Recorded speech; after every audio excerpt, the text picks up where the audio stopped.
Hello students, कैसे हैं आप सब। आशा करती हूँ आप अच्छे होंगे और अच्छे से अपनी पढ़ाई कर रहे होंगे। मैं मोनिका रावत आपका स्वागत करती हूँ आईसीटी वर्चुअल क्लासरूम देहरादून में। बच्चों, जैसे कि आप जानते हैं, आज हम क्लास 8 का जो आपका चैप्टर है लाइट, वो आपका कंप्लीट हो चुका था। तो आज हम उसके क्वेश्चन आंसर पढ़ेंगे। तो जो आपका लाइट चैप्टर था यानी प्रकाश, उसमें हमने रिफ्लेक्शन ऑफ लाइट यानी प्रकाश का परावर्तन ये पढ़ा था। उसके बाद हमने उसकी एप्लीकेशन पढ़ी थी और फिर उसके बाद हमने आंखों की संरचना यानी स्ट्रक्चर ऑफ आईज के बारे में पढ़ा था और आंखों के अलग अलग पार्ट्स को समझा। उसके बाद हमने ये देखा था कि आंखों में किस तरीके से डिफेक्ट्स हो सकते हैं, आप किस तरीके के लेंस का प्रयोग करके उन डिफेक्ट को सही कर सकते हैं या ठीक कर सकते हैं।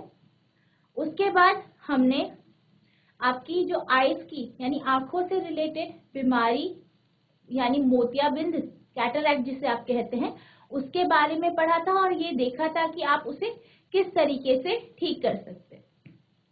उसके बाद हमने आंखों की देखभाल के बारे में पढ़ा था कि आंखों की देखभाल किस तरीके से करनी चाहिए। और फिर हमने ऐसे व्यक्तियों के बारे में, ऐसे लोगों के बारे में पढ़ा था जो आपके विजुअली इम्पेयर्ड होते यानी चाक्षुष विकृति वाले जो व्यक्ति होते हैं, उनके बारे में समझा था और ये देखा था कि वो किस तरीके से पढ़ लिख सकते। उसके बाद हमने ब्रेल पद्धति यानी जो ब्रेल सिस्टम होता है वो समझा था कि ब्रेल सिस्टम क्या होता है। तो इस तरीके से हमने अपना पूरा चैप्टर कंप्लीट कर दिया था। अब हम इसके क्वेश्चन आंसर्स की तरफ चलते हैं। तो जो आपका पहला क्वेश्चन है, इस चैप्टर का जो पहला क्वेश्चन है, suppose you are in a dark room, can you see object in the room, can you see object outside the room, explain. यानी जो आपका क्वेश्चन है वो ये है, मान लीजिए आप एक अंधेरे कमरे में हैं, ठीक है, आप किसमें, एक अंधेरे कमरे में है, एक डार्क रूम में है। क्या आप कमरे में वस्तुओं को देख सकते हैं?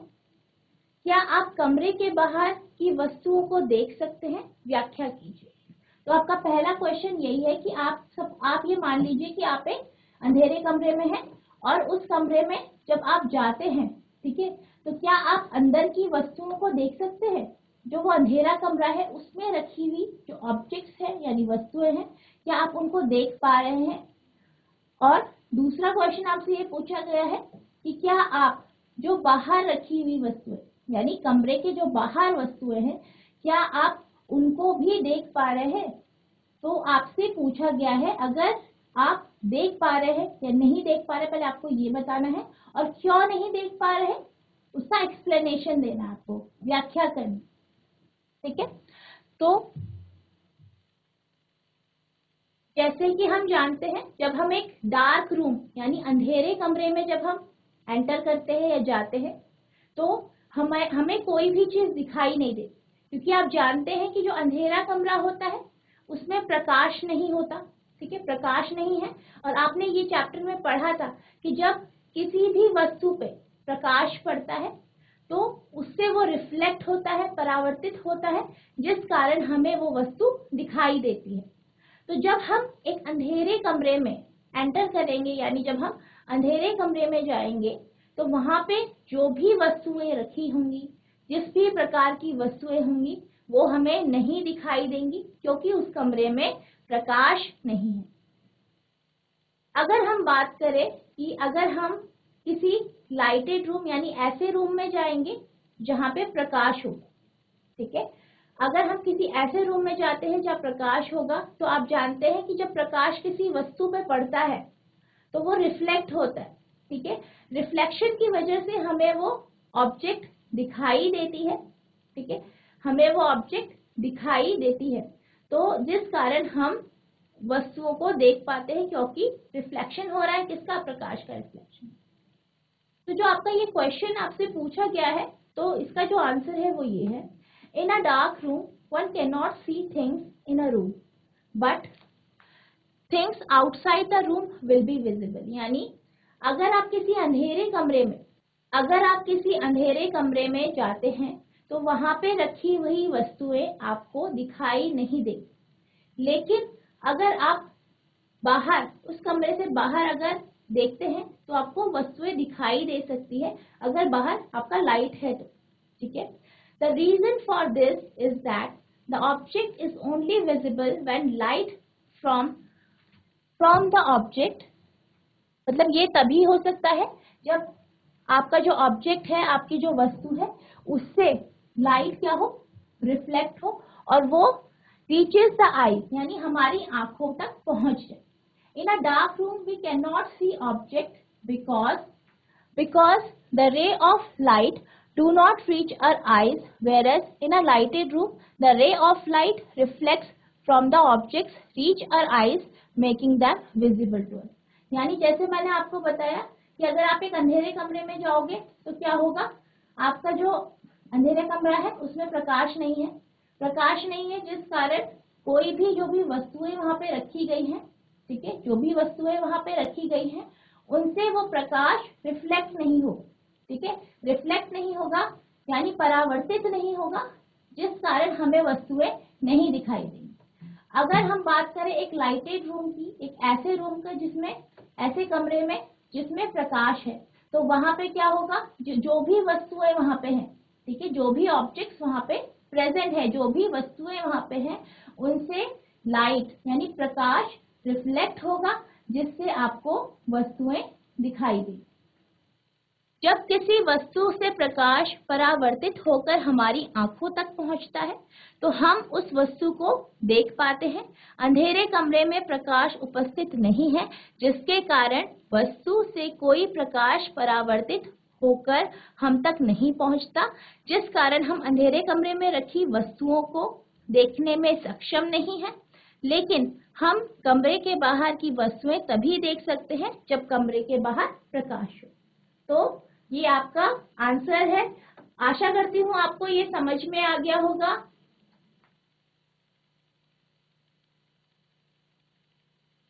अब आपका जो नेक्स्ट क्वेश्चन है वो ये है, differentiate between regular and diffuse reflection. यानी आपको रेगुलर रिफ्लेक्शन, ठीक है, नियमित परावर्तन, और डिफ्यूज रिफ्लेक्शन यानी विसरित परावर्तन, इन दोनों के बीच में भेद बताना है, इन दोनों के बीच में अंतर बताना है। Does diffuse reflection means the failure of law of reflection. तो आपको ये बताना है क्या जो डिफ्यूज रिफ्लेक्शन है, ठीक है, जो आपका डिफ्यूज रिफ्लेक्शन है यानी विसरित परावर्तन है, क्या ये फेलियर है लॉ ऑफ रिफ्लेक्शन का, यानी आपका जो परावर्तन का नियम है, क्या इससे विफल होता है। नियमित तथा विसरित परावर्तन में अंतर बताइए। क्या विसरित परावर्तन का अर्थ है कि परावर्तन के नियम विफल हो गए हैं। तो इसके बीच में जो डिफरेंस है, यानी कि जो इसके बीच में भेद है, वो ये है कि जब हम रेगुलर रिफ्लेक्शन यानी नियमित परावर्तन की जब हम बात करते हैं तो हमें पता है कि आपने जैसे कि पढ़ा था कि जो नियमित परावर्तन होता है यानी रेगुलर रिफ्लेक्शन होता है। ठीक है बच्चों, क्या होता है रेगुलर रिफ्लेक्शन जो होता है, ठीक है, रेगुलर रिफ्लेक्शन होता है, नियमित परावर्तन जो होता है, आपने देखा था जब हम किसी स्मूथ सरफेस, ठीक है, जो स्मूथ आपकी चिकनी सतह होती है, उससे जब लाइट रिफ्लेक्ट होती है, ठीक है, तो आपको किस तरीके का रिफ्लेक्शन मिलता है, रेगुलर रिफ्लेक्शन यानी नियमित परावर्तन आपको देखने को मिलता है। और जितनी भी लाइट रेज यानी जो आपकी प्रकाश की किरणें होती हैं वो सब कैसी होती हैं, पैरेलल होती है यानी समानांतर होती है। वहीं जब हम डिफ्यूज रिफ्लेक्शन की बात करते हैं, ठीक है बच्चों, किसकी बात करते हैं, डिफ्यूज रिफ्लेक्शन, ठीक है, तो जब हम डिफ्यूज रिफ्लेक्शन यानी विसरित परावर्तन की बात करते हैं तो हम ये जानते हैं ये ऐसी सरफेस, ऐसी सतह से आपका रिफ्लेक्शन होता है, ठीक है, जो कि इर्रेगुलर होती है। इर्रेगुलर मतलब आपकी कैसी होती है, समान नहीं होती है, उबड़ खाबड़ होती है, ठीक है, तो ऐसी जो सरफेस होती है, ऐसी सरफेस से जब रिफ्लेक्शन होता है तो हमें डिफ्यूज रिफ्लेक्शन देखने को मिलता है। फिर आपने ये पढ़ा था कि जो लाइट रेज होती यानी जो प्रकाश की किरणें जो आपको रफ सरफेस, ठीक है, जो आपकी रफ सरफेस होती है उससे, यानी जो उबड़ खाबड़ सरफेस है उससे जब रिफ्लेक्शन आपको देखने को मिलता है तो जो लाइट रेज होती है यानी प्रकाश की जो किरणें जो होती हैं वो पैरेलल नहीं होती यानी समानांतर नहीं होती, ठीक है। तो ये आपके जो रेगुलर रिफ्लेक्शन और डिफ्यूज रिफ्लेक्शन है यानी नियमित परावर्तन और विसरित परावर्तन, इनमें ये आपका भेद है या फिर डिफरेंस। और फिर जब हम डिफ्यूज रिफ्लेक्शन, आपसे ये पूछा गया है कि जो विसरित परावर्तन का जो ये जो हमने विस्तृत परावर्तन और नियमित परावर्तन यानी रेगुलर रिफ्लेक्शन और डिफ्यूज रिफ्लेक्शन के बारे में जब हम पढ़ते हैं, उनका डिफ्रेंशिएट करते हैं, तो आपसे ये पूछा गया है कि इससे क्या लॉ ऑफ रिफ्लेक्शन यानी जो आपका परावर्तन का नियम है ये विफल होता है। तो आपका जो इसका पॉइंट है वो ये है, diffuse reflection is not due to failure of the law of reflection, it is caused by irregularity in the reflecting surface। यानी जो आपका विसरित परावर्तन होता है ये लॉ ऑफ रिफ्लेक्शन का फेलियर नहीं है, ठीक है। ये इसलिए होता है क्योंकि आपकी जो रिफ्लेक्शन होता है यानी परावर्तन होता है वो एक उबड़ खाबड़ या फिर आप कह सकते हैं अनइवन या एक समान जो सरफेस, एक जैसी, एक समतल नहीं होती, ऐसी सरफेस से आपका रिफ्लेक्शन होता है। तो इस कारण आपको डिफ्यूज रिफ्लेक्शन या विसरित परावर्तन देखने के लिए। तो सबसे पहले हम इसका डिफरेंशिएशन देख लेते हैं कि हमने जो आंसर में लिखा है वो क्या क्या लिखा हुआ है, ये देख लेते हैं। Regular reflection takes place from a smooth and shiny surface, यानी जो आपका नियमित परावर्तन है वो स्मूथ यानी चिकनी और शाइनी चमकीली जो सरफेस होती है यानी आपकी जो आपका सतह होती है उससे होता है। और rays are parallel after reflection, यानी जितनी भी रेज होती है, जितनी भी रेज रिफ्लेक्ट होती है, ठीक है, रिफ्लेक्ट होती है, परावर्तित होती है, वो सारी कैसी होती है, पैरेलल होती है यानी समानांतर होती है। वहीं जब हम डिफ्यूज रिफ्लेक्शन की बात करते हैं तो जो आपका डिफ्यूज रिफ्लेक्शन होता है वो diffuse reflection takes place on a rough और इरेगुलर सरफेस, यानी जो आपकी डिफ्यूज रिफ्लेक्शन है, ठीक है, जो आपकी विसरित परावर्तन है वो एक रफ या इरेगुलर सरफेस से होती है, यानी एक ऐसी सतह से होती है जो रफ होती है और इरेगुलर होती है, मतलब समतल नहीं होती, उबड़ खाबड़। The reflected rays are not parallel to each other, जो रिफ्लेक्टेड रेज होती है यानी परावर्तित किरणें जो होती हैं वो कैसी होती है, एक दूसरे के पैरेलल यानी समानांतर नहीं होती। और जो हमने जो क्वेश्चन जो हमें सेकंड दिया गया था वो ये था, उसका आंसर ये था, diffuse reflection is not due to the failure of law of reflection, it is caused by irregularity in the surface. यानी जो आपका डिफ्यूज रिफ्लेक्शन है वो जो आपका रिफ्लेक्शन का लॉ है यानी परावर्तन का नियम है उसके फेलियर की वजह से नहीं बल्कि इरेगुलर यानी उबड़ खाबड़ सरफेस की वजह से। नियमित परावर्तन यह प्रकाश के चिकनी जगह पर आपतित होने से होता है, ठीक है। दूसरा इसका पॉइंट है, परावर्तन के पश्चात सभी किरणें एक विशेष दिशा में परावर्तित हो जाती है, यानी जब भी रिफ्लेक्शन होता है, परावर्तन होता है, उसके बाद जो सारी की सारी किरणें परावर्तित होती है वो एक प्रॉपर एक दिशा में, एक डायरेक्शन में वो क्या होती है, परावर्तित यानी रिफ्लेक्ट होती है। समतल दर्पण से परावर्तन इसका एक उदाहरण है। तो इसका जो एक एग्जाम्पल है आपका नियमित परावर्तन, यानी जो आपका नियमित परावर्तन है उसका जो एग्जाम्पल है, उदाहरण है, वो समतल दर्पण है। दूसरा आपका विसरित परावर्तन। तो जो आपका विसरित परावर्तन है यह प्रकाश की खुरदुरी सतह पर आपतित होने से होता है, यानी कि ये ऐसी सरफेस से होता है जो खुरदुरी होती है, ठीक है, ऐसी सतह से होता है जो खुरदुरी होती है।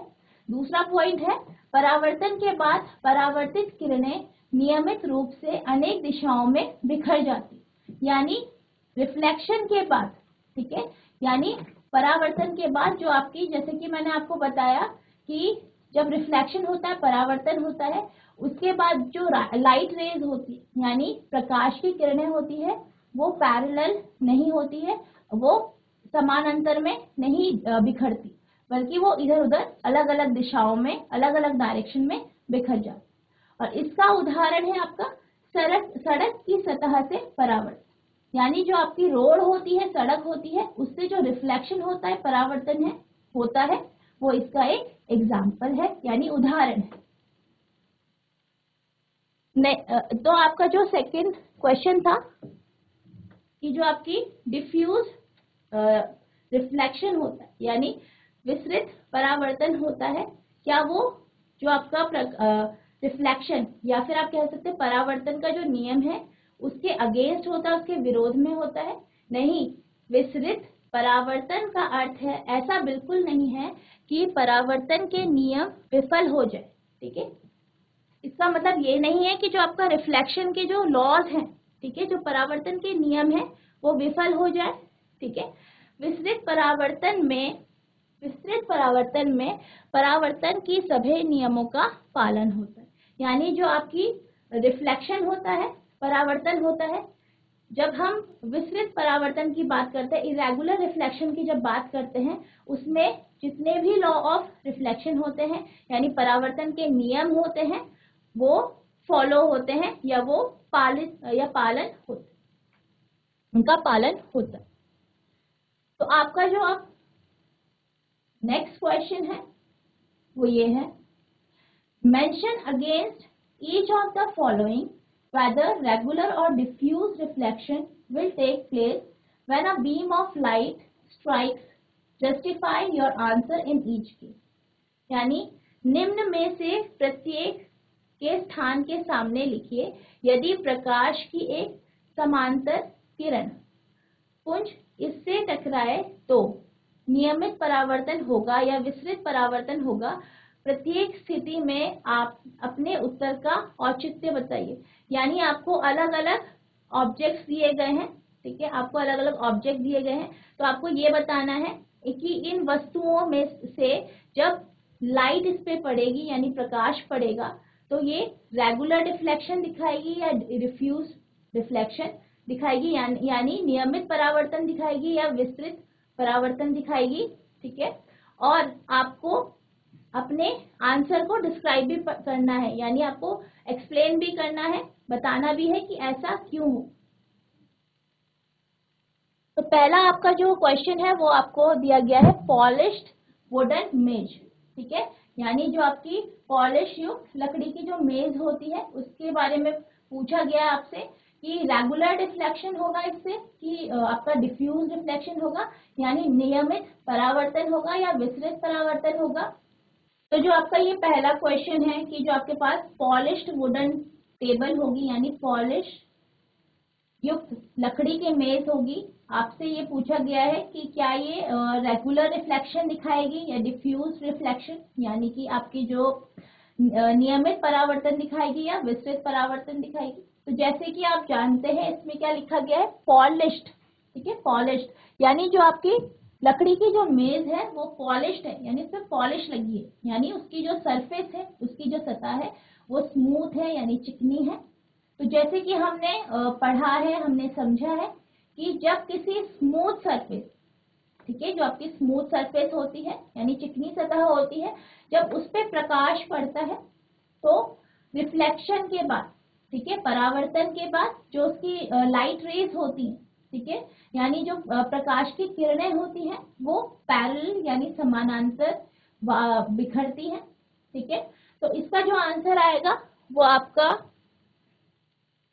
आपका ये आएगा कि जो आपकी पॉलिश सरफेस होती है उसमें आपको रेगुलर रिफ्लेक्शन दिखता है, जैसे कि मैंने आपको बताया नियमित परावर्तन के बारे में कि जब वो उस पे आपकी कोई पॉलिश सरफेस होती है उस पे जब लाइट पड़ती, ठीक है, प्रकाश पड़ता है तो वो समानांतर वापस रिफ्लेक्ट हो जाती है। तो इस कारण इसका जो आंसर होगा वो रेगुलर रिफ्लेक्शन होगा, यानी जो इसका आंसर आप लिखेंगे वो ये लिखेंगे, a polished surface means the surface is very smooth. जैसे मैंने आपको बताया पॉलिश सरफेस का मतलब क्या हुआ कि जो आपकी सरफेस है वो स्मूथ है यानी चिकनी है। ठीक है, दस रेगुलर रिफ्लेक्शन टेक प्लेस, तो इसलिए आपका कैसा रिफ्लेक्शन होगा, रेगुलर रिफ्लेक्शन। ठीक है, यानी पॉलिश की गई लकड़ी की मेज में नियमित परावर्तन होगा, क्योंकि पॉलिश करने पर उसका, ठीक है, उसका पृष्ठ चिकना हो जाता है। तो आपका जो आंसर आएगा वो रेगुलर रिफ्लेक्शन यानी नियमित परावर्तन आएगा, क्योंकि जैसे कि मैंने आपको बताया, जो आपकी टेबल है, जो आपकी मेज है, वो कैसी है, पॉलिश्ड है। ठीक है, पॉलिश मतलब उसकी सरफेस को स्मूथ कर दिया गया है, यानी उसकी जो सतह है उसे क्या कर दिया गया है, स्मूथ यानी चिकना कर दिया गया। अब आपका नेक्स्ट क्वेश्चन है चॉक बॉक्स या चॉक पाउडर। ठीक है, तो आपका नेक्स्ट क्वेश्चन है चॉक पाउडर। जो आपका चॉक होता है, ठीक है, खड़िया जिसे आप कहते हैं, उसका जो पाउडर होता है, ठीक है, आपको ये बताना है कि जो चॉक का पाउडर होता है उससे जब प्रकाश उस पर पड़ेगा तो जो आपका रिफ्लेक्शन होगा यानी परावर्तन होगा, वो किस प्रकार का परावर्तन होगा, आपका नियमित परावर्तन होगा या विस्तृत परावर्तन होगा। तो जैसे कि आप जानते हैं, जब हम चॉक पाउडर की बात करेंगे तो उसकी सरफेस कैसी होगी, अनइवन होगी यानी खुरदुरी होगी। तो जब खुरदुरी जो आपकी सरफेस होती है यानी सतह होती है, उस पर जब प्रकाश पड़ता है तो आपने पढ़ा है, ये देखा है कि क्या होता है, जब रिफ्लेक्शन होता है यानी परावर्तन होता है तो जो लाइट रेज होती है यानी प्रकाश की किरणें होती हैं, वो अलग अलग दिशा में क्या होती है, रिफ्लेक्ट हो जाती है। ठीक है, यानी वो समानांतर नहीं होती है, उनका जो परावर्तित किरणें होती है वो समानांतर यानी पैरेलल नहीं होती। तो इसका जो आंसर होगा वो आपका ये होगा कि a diffuse reflection take place in a chalk powder, यानी एक डिफ्यूज रिफ्लेक्शन होगा। ठीक है, यानी विस्तृत परावर्तन। तो जब आप चॉक पाउडर की बात करेंगे तो उस केस में आपका विस्तृत परावर्तन होगा। क्यों होगा, बिकॉज इट्स सरफेस, क्योंकि उसकी जो सतह होती है वो कैसी होती है, अनइवन होती है। जैसे मैंने आपको बताया, उसकी सरफेस यानी उसकी जो सतह होती है, जो आपका चॉक पाउडर होती है उसकी जो सतह होती है वो अनइवन यानी खुरदुरी होती है। ठीक है, एक जैसी नहीं होती, समतल नहीं होती, जिस कारण इस केस पे क्या होगा, डिफ्यूज रिफ्लेक्शन होगा यानी विस्तृत परावर्तन होगा। चॉक पाउडर में विस्तृत परावर्तन होगा क्योंकि, ठीक है, क्या होगा, विस्तृत परावर्तन होगा। क्यों होगा, क्योंकि इसमें अनियमित सतह होती। कैसी सतह होती है, अनियमित, अनइवन, खुरदुरी सतह होती, मतलब जो आपकी सतह है वो एक जैसी नहीं है, ऊपर नीचे हो रखी है, अनियमित है यानी खुरदुरी। तो जो आपका सेकंड क्वेश्चन है उसका आंसर आपका ये।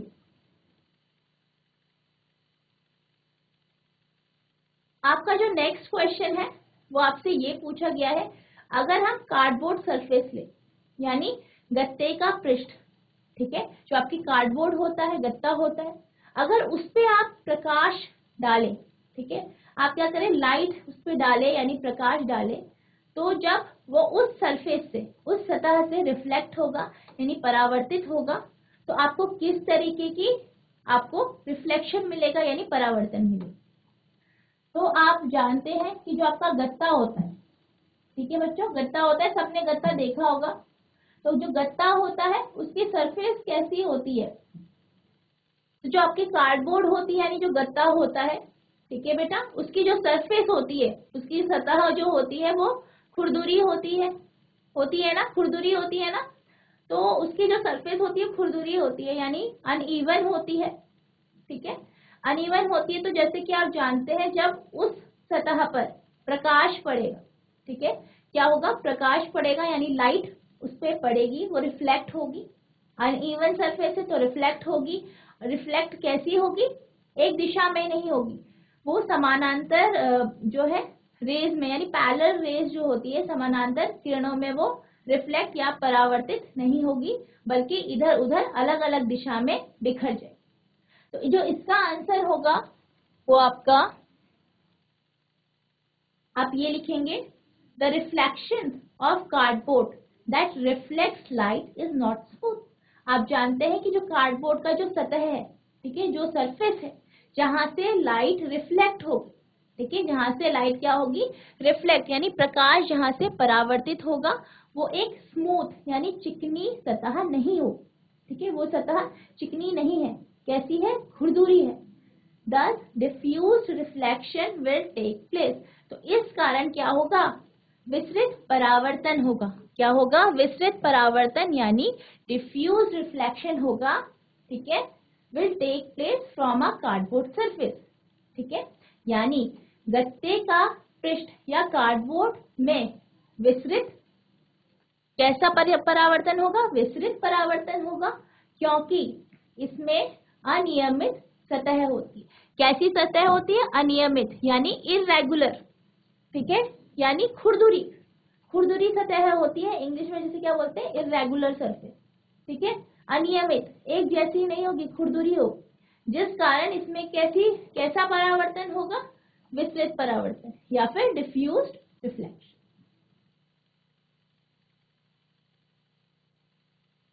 अब आपका जो नेक्स्ट क्वेश्चन है वो ये है, marble floor with water spread over, यानी संगमरमर के फर्श पर फैला जल। यानी जो आपका मार्बल का जो फ्लोर है, ठीक है, फर्श है, ठीक है, जो आपका संगमरमर का जो फर्श है जिसे आप मार्बल भी बोलते हो, उस पे अगर पानी फैला, ठीक है, जल फैला हो, पानी यानी वाटर जब फैला हो, तो वो सरफेस कैसी होगी, आपको ये बता। तो जो आपकी इस तरीके की जो सरफेस होगी वो आपकी कैसी होगी, एक स्मूथ सरफेस होगी यानी चिकनी सतह होगी। तो जब इस पे प्रकाश पड़े, ठीक है, यानी लाइट रेज, जो आपकी प्रकाश की किरणें हैं, वो जब इस तरीके की सतह पर पड़ेंगी तो वो फिर क्या होगा, रिफ्लेक्ट होगा, परावर्तित होगा।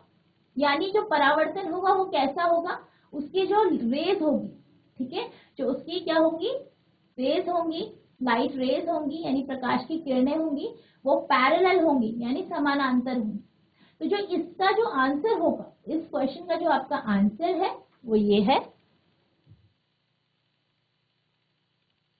अ water spread over marble makes the surface very smooth. यानी जब किसी सतह पर, ठीक है, मार्बल वाले फर्श की सतह पर जब पानी गिर जाता है, ठीक है, वाटर गिर जाता है, जल गिर जाता है, पानी गिर जाता है, तो वो सरफेस, वो सतह कैसी हो जाती है, स्मूथ हो जाती है यानी चिकनी हो जाती है। कैसी हो जाती है, स्मूथ हो जाती है यानी चिकनी हो जाती है। Which makes it act like a plane surface, जिसकी वजह से ये प्लेन सरफेस की तरह, ठीक है, एक प्लेन सरफेस जो होता है, प्लेन सतह होती है, उसकी तरह ये एक्ट करेगा, उसकी तरह ये बिहेव करेगा, व्यवहार करेगा। Hence regular reflection takes place. तो इस कारण कैसा रिफ्लेक्शन होगा आपका, रेगुलर रिफ्लेक्शन। ठीक है, यानी नियमित परावर्तन आपको इस केस में देखने को मिले। संगमरमर के फर्श पर पानी फैल जाने के कारण नियमित परावर्तन, ठीक है, नियमित परावर्तन होगा, क्योंकि इस स्थिति में संगमरमर का फर्श पानी की उपस्थिति में कैसा हो जाता है, चिकना हो जाता है यानी स्मूथ हो जाता है। इस कारण आपको किस तरीके का परावर्तन दिखेगा, आपको नियमित परावर्तन, ठीक है, यानी रेगुलर रिफ्लेक्शन आपको देखने के लिए मिले।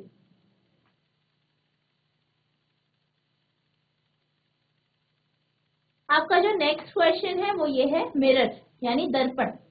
ठीक है, दर्पण क्या होता है, एक जो आप शीशा जिसपे आप अपना फेस, अपनी शक्ल देखते हो, ठीक है, दर्पण जो होता है, मिरर, उसके बारे में पूछा गया है कि जो आपका दर्पण होता है उस पे जब प्रकाश पड़ेगा तो आपको किस तरीके का परावर्तन देखने को मिलेगा। तो जैसे कि आप जानते हैं, जो आपका दर्पण होता है यानी मिरर होता है, उसकी जो सरफेस होती है यानी उसकी जो सतह होती है वो कैसी होती है, स्मूथ होती है यानी चिकनी होती है। तो उसकी सरफेस चिकनी है, यानी उस पे जब आपकी लाइट रेस यानी प्रकाश की किरणें पड़ेंगी वो क्या होंगी, रिफ्लेक्ट होंगी यानी परावर्तित होंगी। और किस तरीके से होंगी, जो उसकी लाइट रेज होंगी, ठीक है, जो उसकी प्रकाश की किरणें होंगी वो समानांतर होंगी यानी पैरेलल होंगी। तो जो आपका नेक्स्ट क्वेश्चन है यानी मिरर, जहां पे आपको दर्पण के बारे में पूछा गया है, तो इसका जो आंसर होगा वो ये होगा, the surface of the mirror is very smooth. यानी जो आपके मिरर होता है, यानी दर्पण जो होता है, ठीक है, दर्पण होता है, जो आपका मिरर होता है जिससे आप अपना फेस देखते हैं, शक्ल देखते हैं, ठीक है, शीशा बोलते हैं जिसे आप नॉर्मल लैंग्वेज में। तो उसकी जो सरफेस होती है, उसकी जो सतह होती है वो स्मूथ होती है। यानी कैसी होती है? चिकनी होती है, स्मूथ होती है, और कैसी होती है? शाइनी भी होती है, यानी चमकीली भी होती है, ठीक है, चमकीली भी होती है और चिकनी भी होती है। Therefore regular reflection takes place।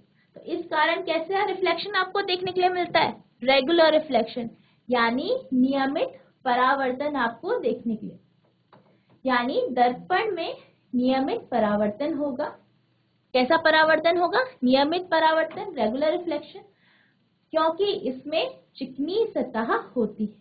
क्योंकि इसमें कैसी सतह होती है आपकी? चिकनी और चमकीली सतह होती है। आशा करती हूँ ये क्वेश्चन आपको आ गया होगा समझ में, ठीक है। तो आपको जो नेक्स्ट क्वेश्चन है वो ये है, पीस ऑफ पेपर, यानी कागज के टुकड़े। तो जब हम पीस ऑफ पेपर या फिर कागज के टुकड़े की बात करते हैं तो हमें वो दिखने में तो ऐसा लगता है कि वो स्मूथ है, यानी चिकना है, लेकिन उसमें बहुत थोड़ा थोड़ा क्या होता है? अनियमितता होती है, यानी खुरदुरापन होता है। तो यानी जब उससे या उस पे लाइट रेस यानी प्रकाश की किरणें पड़ेंगी, तो जब वो रिफ्लेक्ट होंगी यानी परावर्तित होंगी, तो वो पैरेलल यानी समानांतर परावर्तित नहीं होंगी। तो इसका जो आंसर है वो ये है, अ पीस ऑफ पेपर में लुक स्मूथ, यानी जो आपका पेपर का जो पीस है, यानी जो कागज का टुकड़ा है, वो आपको स्मूथ लग सकता है, चिकना लग सकता है, but it has many irregularities, पर उसमें बहुत सारी इरेगुलरिटीज होती है, यानी अनियमितता होती है, यानी वो खुरदुरा होता है, उसकी सतह कैसी होती है? खुरदुरी होती है। दस डिफ्यूज रिफ्लेक्शन टेक्स प्लेस, इसलिए इसमें डिफ्यूज रिफ्लेक्शन यानी विस्तृत परावर्तन आपको देखने को मिले, यानी कागज के टुकड़ों में आपको विस्तृत परावर्तन होगा, क्योंकि इसकी सतह में कई अनियमितताएं